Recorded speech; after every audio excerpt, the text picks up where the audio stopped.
Okay, very good. All right, so topic today, welcome, thank you so much for joining me. Chaim, by the way, Baruch atah Adonai Eloheinu melech haolam she'kol niyeh b'dvaro.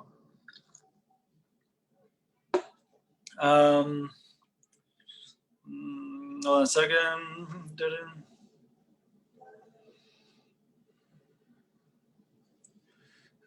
Okay, here we go. So, my friends, the topic today is the parameters, the laws and limits of honoring the parents, of kibbud av v'em. Now, when we get into any topic in Judaism, any topic in Jewish law, any topic in Judaism altogether, we need to take to heart in a very, very, very strong and eye-opening way that we have to remove ourselves from our typical Western way of thinking and understanding, right? What do I mean by this? What I mean by this, for example, for today, is that, you know, certainly when we're dealing with halacha, we're dealing with Jewish law, which is what this is in the end of the day. We have to forget these Western conceptions of what it means honoring the parents. We have to forget the Western conceptions of and definitions.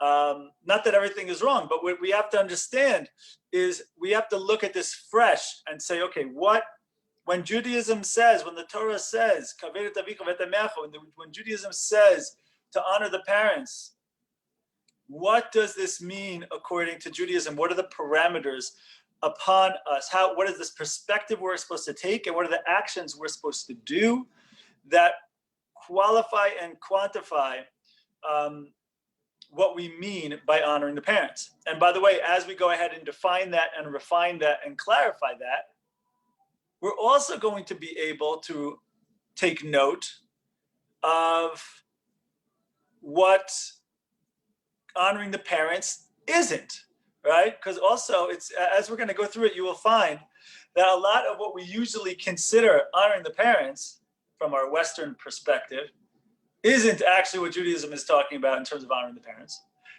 And a lot of what Westernism doesn't take into account regarding honoring the parents is exactly what we're referring to when we're talking about honoring the parents.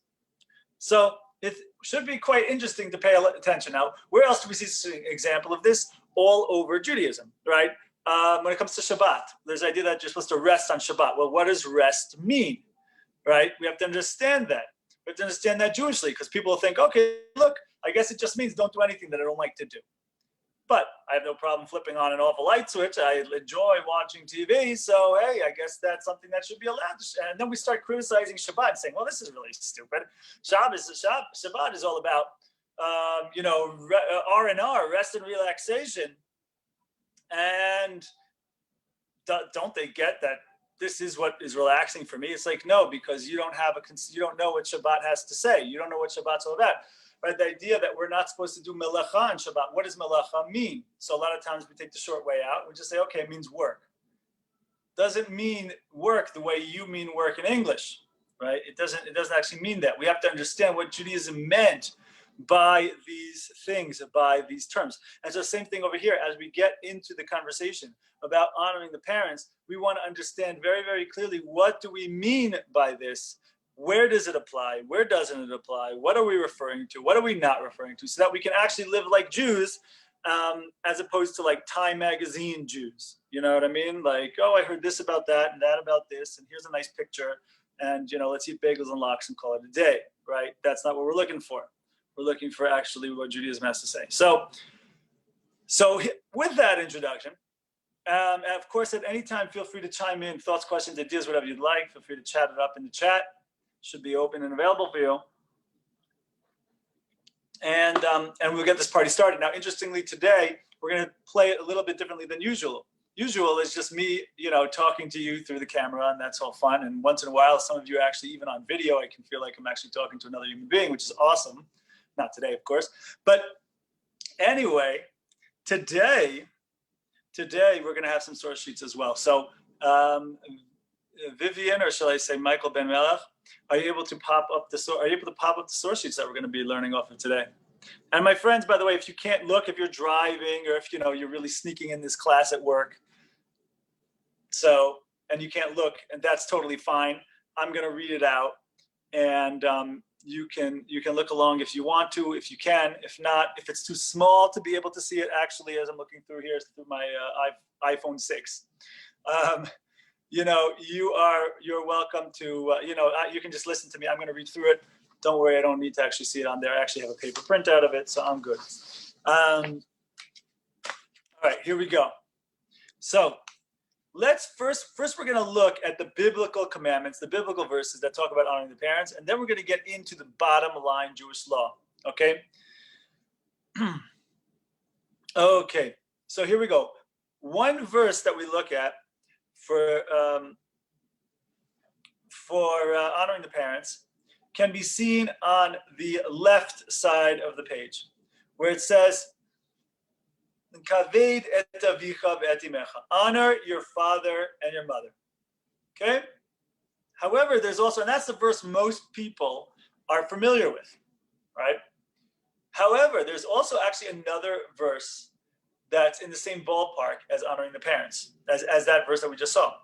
And that's on the right side of the page, where it says, and there's a verse from Leviticus 19, which says, Ish imo v'aviv tira'u, ve'et shabtotai tishma'u, ani Hashem Elokechem. A person should have awe,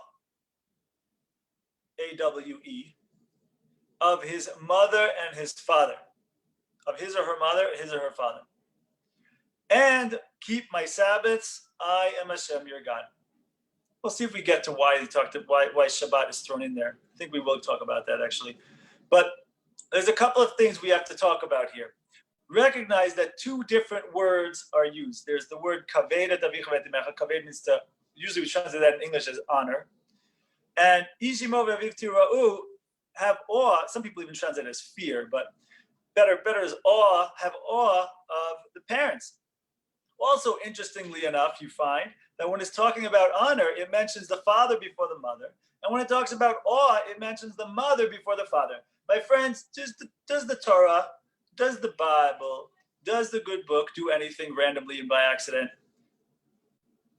You can answer this one in the chat, or I'll just answer for you. The answer, of course, is no, right? So all of this means that there's different commandments here. There's one thing called honoring. There's another thing called having awe of, right? There you go, Violet, with the da at the beginning. I appreciate that. So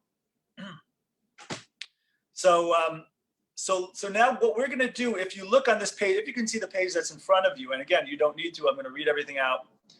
But you see, I went down 2 columns, right, to go into practical Jewish law on each of these commandments. Because again, they're in the bigger picture of honoring the parents, but really they're 2 separate commandments. There's one having to do with honoring the parents, there's another one to do with having awe of the parents. Okay, so you're going to see 2 different columns in a second. First, we're going to see 2 sources that I put in the middle, and then we're going to see 2 columns, one on the right, one on the left. So let's take a look at this. First, we're going to take a look at the Shulchan Aruch has a section. Shulchan Aruch, by the way, is the accepted book of Jewish practical law, okay, more or less. And so he writes, there's a whole section 240 in a section called Yoredea, which talks all about the laws of honoring the parents and everything we're about to speak about right now. So he starts off by saying, that a person needs to be very careful about honoring the parents and having awe of them. Now, we're going to take a step back and we look at the Talmud for a second. The Talmud itself in Kedushin Lamed Aleph Amid Bet 31a asks the question, which is what the oral tradition is, one of the main things the oral tradition is here to do, which is to define, what, and explain what the Torah itself is talking about. So in the Talmud it says, what do we mean by awe, and what do we mean by honor? What does that actually practically look like, right? So let's start with the honor side. I don't know why I'm starting with the side. This is what I feel like doing right now. Let's start with the side that talks about honor. This is the left column on the page. So it's kavod. What does it say? It says, ma'achel umashke malbish umechase machnis umotzi. Honoring the parents, defined by the Talmud, means give them to eat, give them to drink, clothe them, give them clothing, do their laundry, and take them where they need to go, chauffeur them around. By the way, should have preceded this with, what do you think honoring parents means? What is the society, as a society, the Western society basically tells us that honoring the parents means that you have to listen to what your parents tell you, right? And by the way, there is a flavor of that to the extent of to make them feel good. But let's understand, we're going to talk about that in a second. But notice how there isn't any of that here. Kavod, by honoring the parents, it says, give them to eat, give them to drink, take them from place to place, machnisim motzi, launder their clothes. So friends, question. I don't know what you're doing on there, but okay, friends, question. If I were to tell you someone who that's their job description, what would you tell me that the title of their job is? Right? Give them to eat, give them to drink. Someone is supposed to give someone else, right? And by the way, it doesn't mean like you need to take the spoon and stick it in their mouth. You know what I mean? That's not what we're talking about here.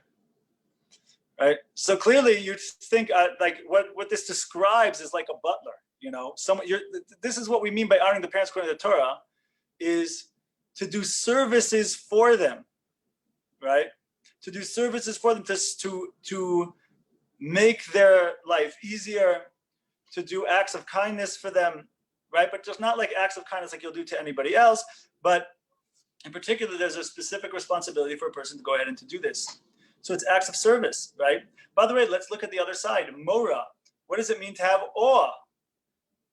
This is not the same as mora, teacher, right? That's with a hey at the end. Here it's mora with an aleph at the end. That means having awe. So what does that look like? Look on the right side. Okay. Lo omed bimkomo, lo yoshev bimkomo, lo soter et dvarav, lo machuyo. Don't stand in their place, right?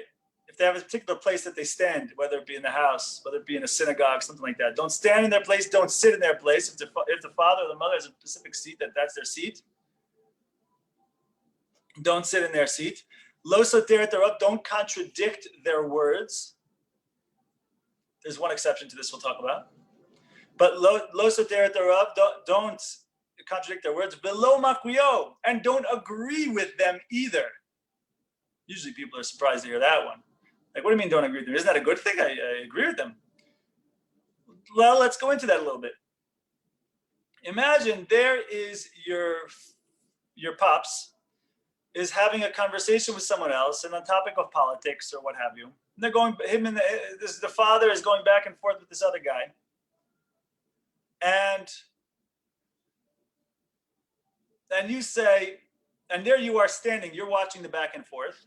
And then you say, my dad is right. What's the problem with that?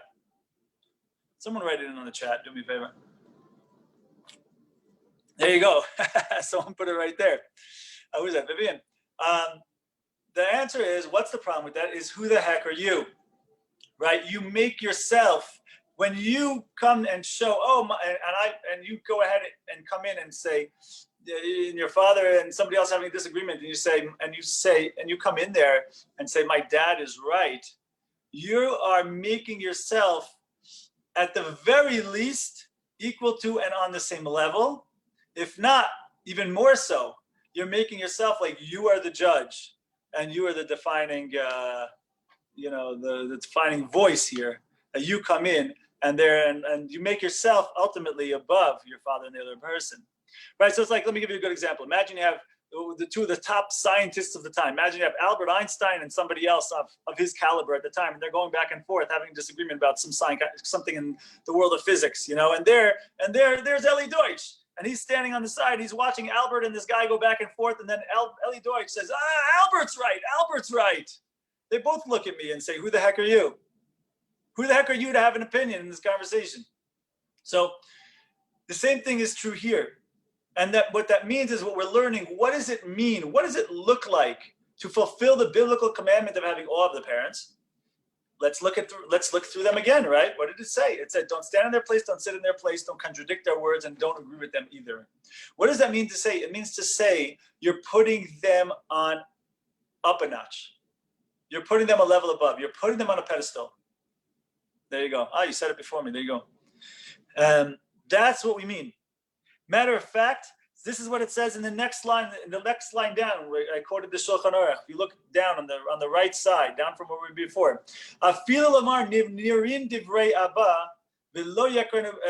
even if a person says, "It seems to me that my father is right," even that is a problem if you're talking about having awe of the parents, because awe of the parents means, again, putting them on a pedestal. And so if you're the judge, jury, and executioner, if you're the decider, if you come in like some kind of authority figure, that is also a slight to the parent.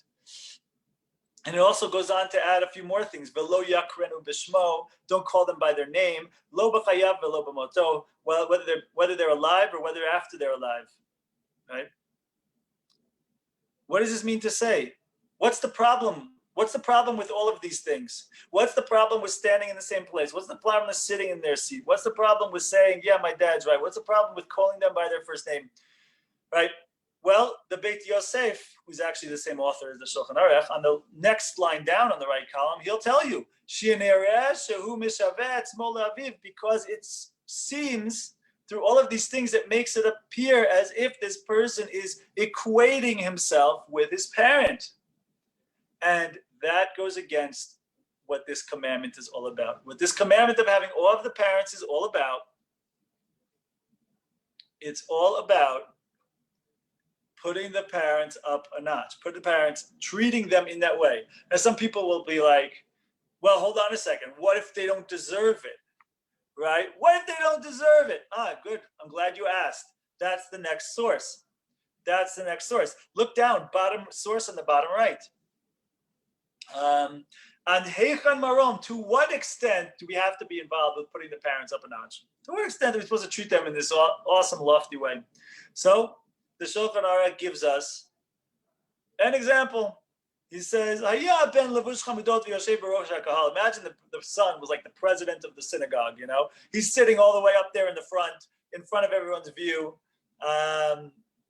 He's sitting in the fine, tuxedo, whatever the fine suit is. I don't know what's in these days, but he's sitting in a fine custom tailored suit. There he is. Uvo vivimo. And in walks mom and dad from the back of the synagogue, and they walk all the way to the front. And they come up, they walk up to their son sitting there in the front of everybody, president of the synagogue, right? And the Karuba Gadav, they rip his clothes, they Baku al Rosho, they give him a smack in the head, Yarkube Panav, and they spit in his face. Lo Yachlim Otam. Don't do anything to them. Ella, what's a person supposed to do in that situation? Yishtok v'yarei min melech malchim lachim shetzivu b'kach. Rather, a person is supposed to be silent and have awe of the King of Kings, the one who's really in charge, the one who's really above them, the one who's really above him, that commanded him in this commandment of having awe of the parents. That's a big one. A lot of people have a tough one with this, but we have to understand what this is trying to say. Firstly, it means that you have to be a person who knows who you are, knows what's going on, and has resilience, has emunah. Right, it's very interesting. Usually, Shulchan Aruch, this book that we're reading from, is a Jewish law book. It's usually not teaching you philosophy and emotional headspace and psychology you need to have and the philosophy you need to take on. But here it's telling you. It's telling you at the end here, don't think you're giving honor to the parents because they deserve it. It's not about them deserving it. So everyone's like, oh, well, what if they don't deserve it? This is a Western mentality. This is not about them deserving anything. This is about, what does it say in the Torah? The Torah teaches, treat these people in this particular way. There's nothing in there about what happens if they act this way or they act that way, right? Now, if you want to ask me a question, well, what if it's a danger to be around these people? What if, God forbid, a really bad abuse case or something like this. Okay, that's a separate conversation. That's a conversation. That's if it's a danger, if it'll cause you real big danger. Okay, that's its own conversation. Okay, fair enough. There is something to be said about that. Absolutely. Then there does need to be distance. But the point is that we have to get it into our head, right? And as I see a couple of people checking out as soon as I say this stuff, we got people checking in. Welcome, Rabbi and Halu. So this is one of the principles. Again, I told you there are going to be many new principles, and also we're going to need paradigm shifts in order to truly understand what do we mean by honoring the parents. Again, it does not mean a lot of this Western stuff. Western stuff is do whatever the parents say. Have we said anything about doing whatever the parents say so far? We've been through half the first page, and we've said nothing. We've defined honoring the parents. We've said nothing about listening to what they want you to do in your life. We said nothing about that. We have said, what is your allegation in terms of how you treat them? How do you deal with them, right? And it's not about whether or not they deserve it. It's not about them upstanding. It's not about if you agree with their decisions or don't agree with their decisions. It's simply Hashem says, these two people, this is how you're supposed to deal with them. That's it. Leave the emotions out of it. Leave your headspace out of it. Leave your drama and your baggage out of it. That's what it is. Take your baggage to the therapist. Take your baggage to the rabbi. But this is the deal. And then, by the way, so much so is this the case that look also what it says. I quote also here on the bottom. If you remember, I gave you that case just now of the guy. The parents walk into the front of the synagogue and their son is sitting there, and they rip his clothes and they spit on his face, right? But the Shach, one of the commentaries on the Shulchan Aruch, one of the big rabbis of a few hundred years ago, he says when it talks about when they ripped his clothes, miu mutar litvo bedin, but you could take them to court in order to get your money back for the clothes that they ripped. What is it saying? It's saying, look, you're supposed to treat with these people in a certain way. Yes, you're supposed to not embarrass them. You're supposed to not yell it back at them and all that stuff. You're supposed to put them a notch above, all of that stuff. But also, you exist. That's what I was trying to say to you before. It's not that they get to make all your decisions for you. And we're going to talk more about that, right? Like I said, we're not saying here that honoring the parents means do whatever the parents tell you. That's not what we said, right? So the Shach tells you, yeah, don't embarrass them, don't yell back, don't be nasty. But then later, bottom line is, they ripped your $400 suit. And this is talking not about a 12-year-old kid, right? This is talking about a person who's grown. They have their own possession. They have their own home. They have, right? Okay, so that is technically, according to Jewish law, that was their suit. That was their Armani suit. There you go. That's what I was looking for before. Okay, so you can go, if you so choose, you can go to court that they owe you money for the suit that they ripped. But again, very dry, without the emotions, without the drama. But bottom line Jewish law, they cause you damage, they owe you money. That's it. Totally independent from how you're supposed to relate to them in terms of interactions, in terms of honoring the parents, in terms of having awe of the parents. Okay, let's shift over to the left side of the sheet. We only saw the left side, right? We said before, what is kavod? We're in the left side of the page in the middle. What is kavod? Give them to eat, give them to drink, clothe them, all right? Launder their clothes, and chauffeur them around. Now, by the way, if I were to ask your average mother, or even your average teenager or whatever, I would give that job description, they would say, hold on a second, isn't that what the mom or what the parents are supposed to do for the kid? And the answer is no. Again, that's our Western book. Look how the Western world has turned everything that we're supposed to do to honor the parents. The Western world has done it and totally reversed it and made it that there's this expectation that basically what Judaism means by honor is something that the parents are supposed to do for the kid. Isn't that wild? Now, of course, when the kid is younger, there is some truth to that person. That person does have that responsibility to take care of their kid, right?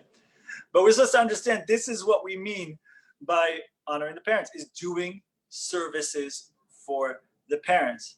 Again, think Alfred from Batman. That's the butler that I have. I don't know. But the point is that you're doing services for the parents, adding comfort and joy and pleasure to their life. Look at the next line down, which is from the Shulchan Aruch, the book of Jewish codified Jewish law, which says also, also, you're going to give them all this stuff, but you also, he says, you better give it to them. Oh, there you go. Vivian, you're doing a great job following along.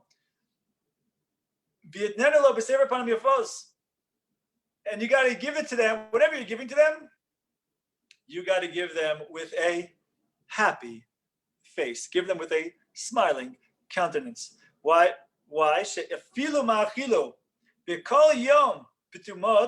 Even if you give them the great delicacy, you give them great delicacies every day. But you show them nasty faces when you do it. So there's negative consequences for you for doing that, right? So if if you're like, you're giving them the great delicacy, but you're like, here, it says in the Torah, I'm supposed to do this for you, but you're a jerk and you don't deserve it. I'm not going to do it. And you take it and here, take your freaking, I don't know, what's a fancy food? What are those fish eggs called? I forget what that's called. Anyway, caviar. Take your freaking caviar and shove it, Mom. No, sorry, that's not allowed. That's not calling honoring the parents. So, yeah. So that's the story with honoring the parents. Now, the Vilna Gaon gives us a little bit further clarification down here in the small letters over there, moving down to the next phrase, where he says, Ein ikar kibud ela bema sheyesh lehem hanaa, aval ein lasot davar she'en la hanaa. Honoring the parents means that you're giving them a benefit, you're giving them a pleasure, you're giving them an enjoyment. That's what's honoring the parents. If it's other stuff, again, like we said before, it's something to do with your own life to a certain extent, depending on what that is. So that really, that's not in the domain of honoring the parents, right? And again, we ask the question that some people might say, well, hold on a second. What about these parents? What about my parents? My parents don't deserve honoring the parents. Well, again, Shulchan Aruch asks that question. The bottom left, we see it says, Ad heichan kibud aveim. To what extent you have to be involved with this honoring the parents? Again, what we mean by honoring is doing acts of services. Honoring means adding pleasure, happiness, joy to their life. So, to what extent do we have to be involved in this? And so they give you another. So he gives you another example.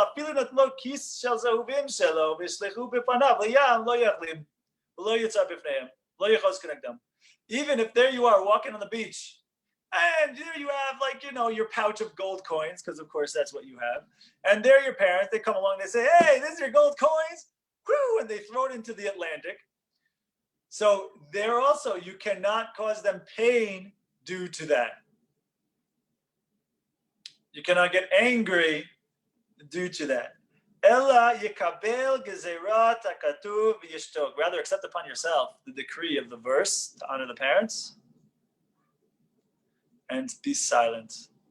Again, with a philosophical approach here, Judaism comes along, halacha comes along, and gives you a little Jewish philosophy. It says, look, you got to remember that this is Hashem told you in this situation. This is the way you're supposed to act. God sees, God knows what's going on, God knows your struggle.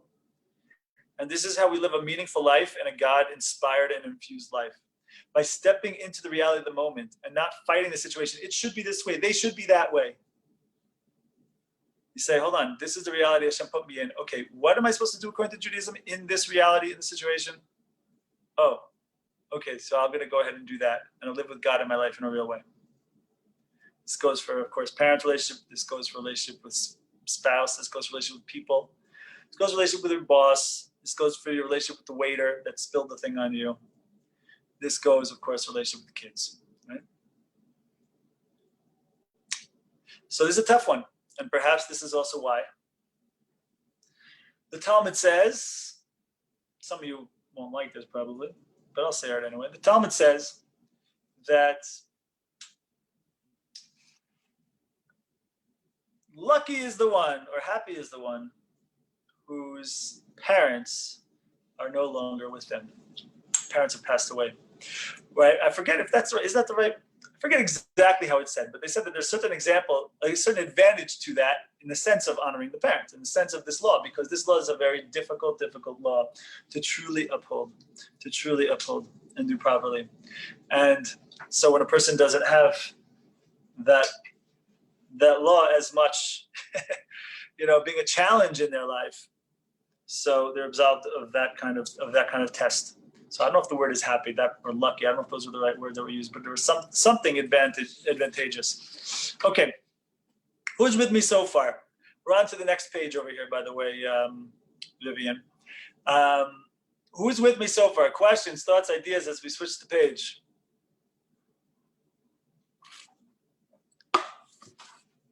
Okay then. Anyone still on here? Let's see.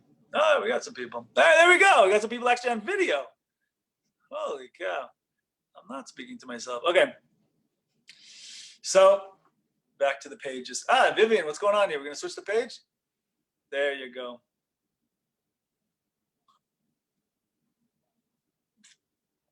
All right, now. Okay, so now we're going to take a look at the quote-unquote exceptions. I call them exceptions, but really they're not exceptions. As you're going to see, it fits right in. It's not really exceptions, but they're discussed in Jewish law, and these are situations where we see that there is it where it doesn't. We're honoring the parents, or things that you might think are honoring the parents. We're going to see that they don't apply. Okay, exception number 1. All right, here goes. Echad, and this is also again from the Shulchan Aruch, book of Jewish law. Whether a man or a woman are both, have the same or both equal, so to speak, both the same, regarding in terms of their obligation to honor the parents and to have awe of the parents. Ella, except one exception, which is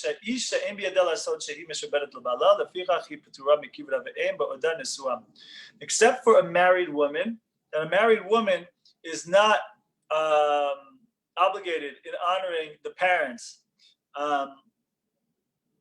when she is married, because a lot of these things come in conflict with her responsibilities to her husband.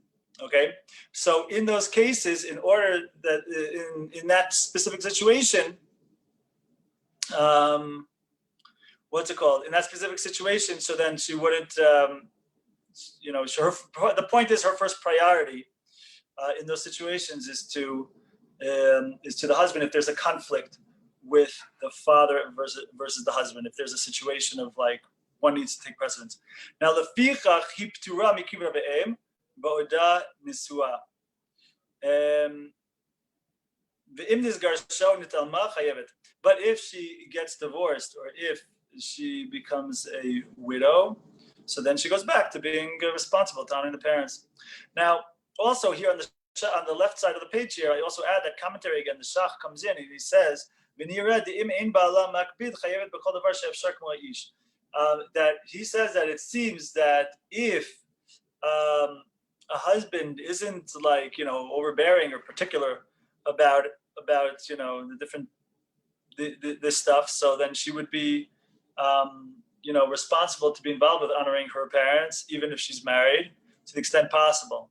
However, just personal advice from my own personal experience and life and dealing with people and stuff like this, better to not try to straddle both, because there's all sorts of issues that go on with in-laws and whatever. As it is, better to not try to straddle both of those. But anyway, it's a conversation for another time.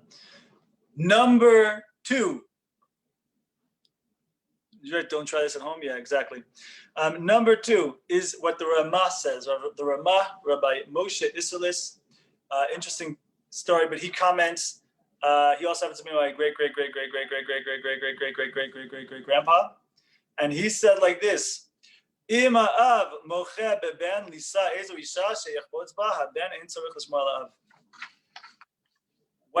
else does does like the kid not have to do honoring the parents and not have to listen to the parents, so to speak? Well, he says straight out, if a parent is pushing and trying to force the child to marry a particular person, The child does not need to listen to the parent in that situation. Again, we mentioned this before, we hinted to this before, but now let's make the principle clear. When it comes to your life decisions, that's your decision. Just like Alfred the Butler. Alfred the Butler has obligations to Bruce Wayne. He has to cook him breakfast. He has to make sure his clothes are neatly folded. He has to make sure they're clean and laundered. He chauffeurs him around from place to place. He pours his wine for him. Alfred the Butler, though, does not need to listen to Bruce Wayne about who he should marry. Bruce Wayne could say, I have this idea for you, and Alfred the Butler can say no, and Bruce Wayne could be like, no, listen, I insist, and Alfred would be like, listen, I fold your clothes for you, I chauffeur you around, I do my best to take care of you, but I don't want to marry this person, right? And so you are your parents, Alfred the Butler, right? Okay, so this is the idea when it comes to your life decision. Now, we'll also recognize when it comes to your life decisions, you have to take into account the parents, right? Like there's a whole story about Yaakov Avinu, about Jacob moving away from his parents, away from his father. When it was to go find a wife, whatever, that was fine. When it was just randomly to stay away, then not so fine, because then he missed out on the opportunity to do services for the parents, right? So anyway, that question needs to be asked. If a person's going in a distant place to be involved with teaching, that might be one thing. If a person's just going to a distant place for no reason, that might be another thing. If a person's going to Israel, that's certainly another thing, as we get to right now. Exception number 3 to honoring the parents is anything having to do with Judaism. Anything having to do with Judaism. Hold on a second, Malka, let me see if I can see that. Exactly, that's true. That's true, but it doesn't mean you have to move across the world, right? That's not what we're saying. There is a certain aspect of still having to be honoring the parents in that situation, but fine. But here, anything Jewish, right? Number 3. Let's take a look. First, we have the Talmud, the small one on the right side. There you go. We're about to highlight it. Very good, Vivian. You're really on the ball today, man. All right. Here goes. It says, Yachol amar lo aviv itamei, or shamar lo al tachzir, Yachol yishmalo. A person might have thought that if a parent told his or her child not to do one of the commandments, for example, the Talmud gives for a Kohen to do something that would cause them to get tamei, to go, for example, to a cemetery, which a Kohen is not allowed to do, except for very specific circumstances. Or maybe you found a lost object and the parent is telling you, for whatever reason, not to return it. So again, the point is, the parent tells his child to not do something in Judaism, right? So you might have thought, hey, listen, it's a commandment in the Torah. Listen to honor the parents, make them happy. So okay, and it's a biblical commandment. I should listen to them. Talmud Lomar, so the Talmud teaches, no, it says Ishimo, and this is what we said at the beginning. This is the verse we quoted right at the beginning. What does the verse say? The verse says, Ishimo v'vitaru, have awe of the parents. But then the same verse finishes by saying, Be'et shabtotai tishmeru, and you should keep my Shabbats. Meaning to say that, and that verse ends off, Ani Hashem Elokechem, I am Hashem your God. What does it mean? Kulchem chayivim b'chvodi. Yes, you're obligated to honor and to have awe of the parents, but you and the parents are obligated to honor and have awe of me, says God. So this is the idea that if a parent comes along and tells you to go against Judaism in any way, so don't think that they always like to pull. Doesn't the Torah say on the parents? Listen, I'm going out to Chuck E. Cheese. I want you to come and have some Chuck E. Cheese with me. Doesn't your Torah say honor the parents? So answer to that, of course, is what we're sharing right now. And this goes for anything. It doesn't just apply to Shabbat. It's according to Jewish law, this goes for anything Jewish. Even if it's not a Jewish, even if it's not a biblical law, even if it's not a rabbinic law, even if it's just something that a person is going to have positive spiritual growth more in one situation versus another, a person can go ahead and be involved in that. Now, everything has to be done with wisdom. Everything has to be done with balance. Everything should probably be done with a mentor that is balanced and healthy, right? But that is what we're about to read, everything I just said. If you look over to the left side here, in the same line, you see where it says Tedvav, Vivian. It's now we're going to quote Shulchan Aruch, codified book of Jewish law, which says, Amar lo aviv lavor divrei Torah ben mitzvot zaseh ben mitzvot lo tazeh. If a parent told the child to transgress, to go against a commandment of the Torah, whether it be a do or a don't, whether it be a thou shalt or a thou shalt not, even if it was rabbinical teaching, rabbinical law, lo yishma lo, don't listen to the parents, right?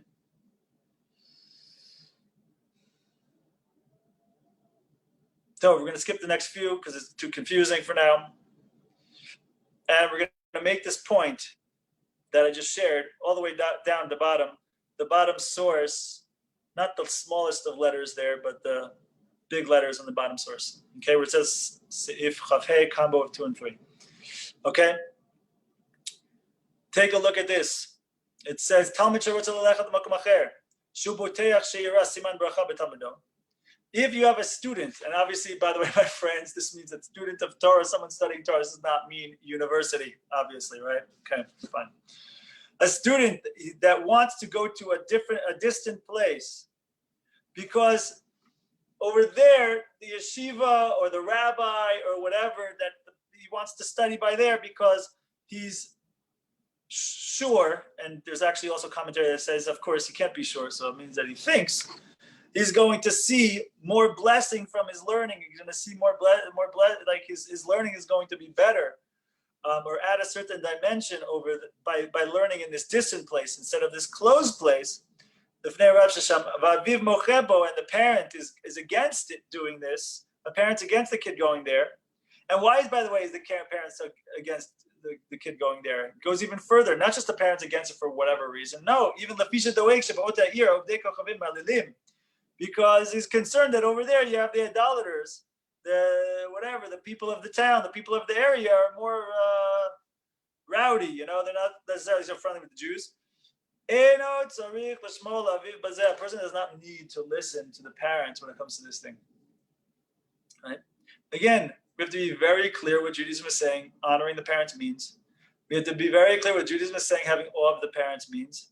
And we have to be very clear what Judaism says is your own personal domain and personal life, right? Again, honoring the parents means doing services for the parents, being your parents' butler. Having awe of the parents means putting them on a pedestal in terms of how you relate to them, in terms of how you treat them. There's also your own personal choices, and there's also your own personal religious life and how that comes into play and how you deal with that reality with the reality of your parents and with their wishes and where they're at, right? And so the Pitzchei Teshuvos tells over a different question that came to one of the rabbis, where it says, Kasav b'Sefer Chamudei Daniel. It was written in the book Chamudei Daniel, which is a book I'm not familiar with. But it says, Nirad Dehuadin, that he said that this is also the same thing that we just said applies. Also, Afilo Safek Lo Shema Yirah Siman Bracha Mutar. This is where it was. Okay, fine. This is where it said that, okay, even if it's a doubt, even if he obviously he's not, even if he's not sure that he's going to see more blessing in his learning, but he might. So then, yes, all the way in the bottom in the small, yes. So even if it's a doubt, but he thinks he will, he hopes he will. So even then, a person can go ahead and to go to that distant town. And he also writes over there, because of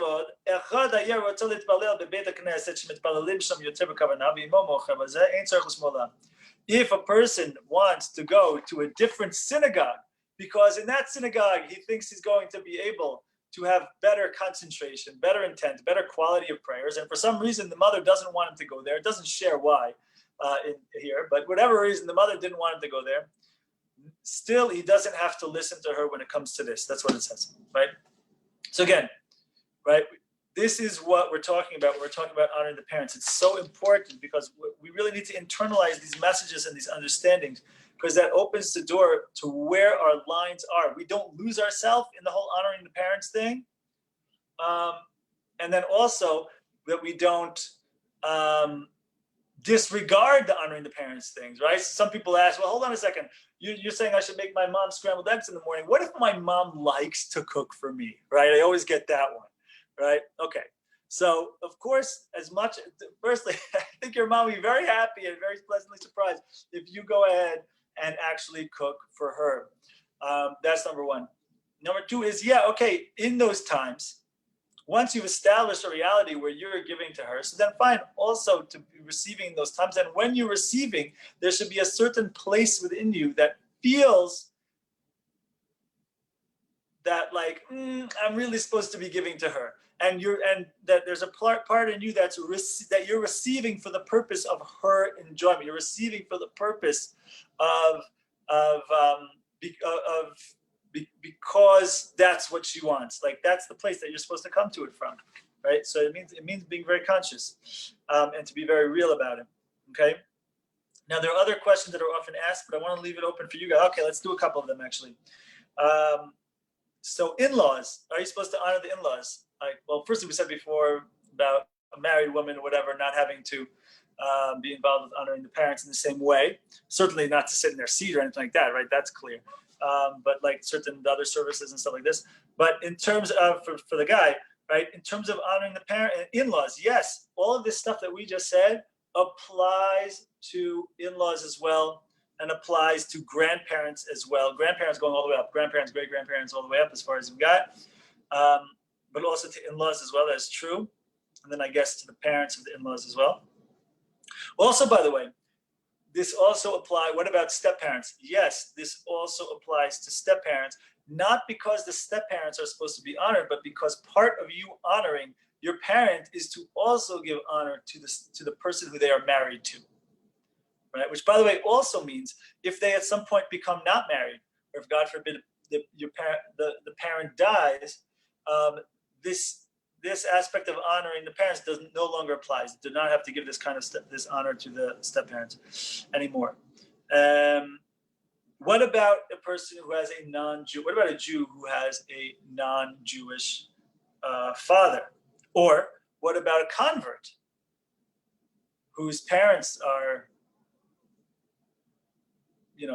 clearly they're biological parents, but spiritually we see them as not the, there's a whole thing about how they're, whatever, it's different. They're not be parent. Anyway, all of those. The answer is that that when it comes to all this stuff, the answer is that do we have to be involved in this to the same extent like we're seeing here? So then it would seem no, but definitely to treat them in an upstanding way is definitely something that's important from a few perspectives. Number one is Kiddush Hashem, right? That people shouldn't be like, oh, this person, they became more Torah observant, or they converted to Judaism, and now they act crappier to their parents, right? That right? That's not what we're going for. So the halacha books do talk about this. I'm not even just making this up. But yeah, so a person is supposed to take it upon themselves from a place of Kiddush Hashem, from a place of like looking refined and being refined. That's number one. Also from a place of Darchei Shalom, also from a place of building peace between us and our surroundings, us and the other nations, and us and whoever we're coming in contact with, including the family. So there's obviously a certain level of expectation and a certain level of rationale. It's not even just expectation. There is rationale to the idea of, there is a principle by according to Judaism for non-Jews that non-Jews seems to that the non-Jew seems to be obligated in all things that are sensible. Right? Like rationale obligates the non-Jew according to Judaism. right? So, right, there's a whole story. There's this famous story in the Talmud about how people wanted to buy something, people wanted to buy something that costed a lot of money from a particular non-Jew, and the son wouldn't wake up the parent. The son, that non-Jewish son, wouldn't wake up the non-Jewish their parent. Meaning to say that, like, we see this idea. Not that you need the story in the Talmud for this, but we see this idea that, like, having respect, appreciation for a parent is something that's already sensible. Like, everybody, I shouldn't say everybody, but many people, right? The masses for all of history have a certain level of understanding on this, right? So there is that as well. All right, that's a few other just interesting things. We mentioned also before, what about abusive cases? What about if me hanging around? What about if a person hanging around with the parents is going to, like, utterly emotionally destroy them and send them into this, spiral and of horribleness, and it's going to wreck their lives? So again, we said in such a situation that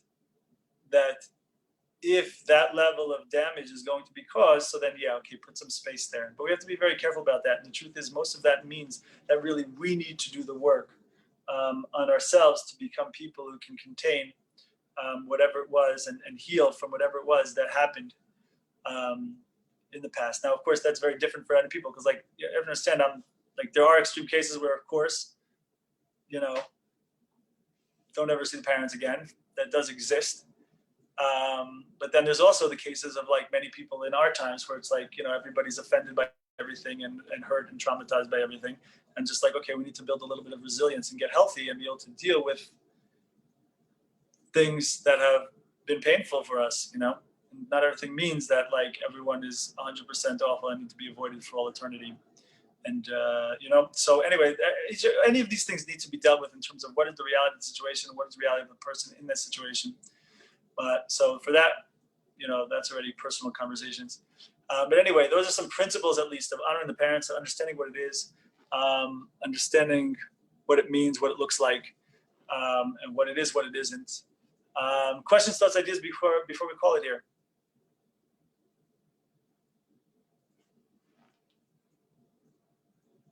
All right, my friends. I hope this is meaningful. I hope you enjoyed. I hope you got something out of it. I thank you for joining me. And hopefully we will all be in touch sometime very soon and do good things. Have a great one.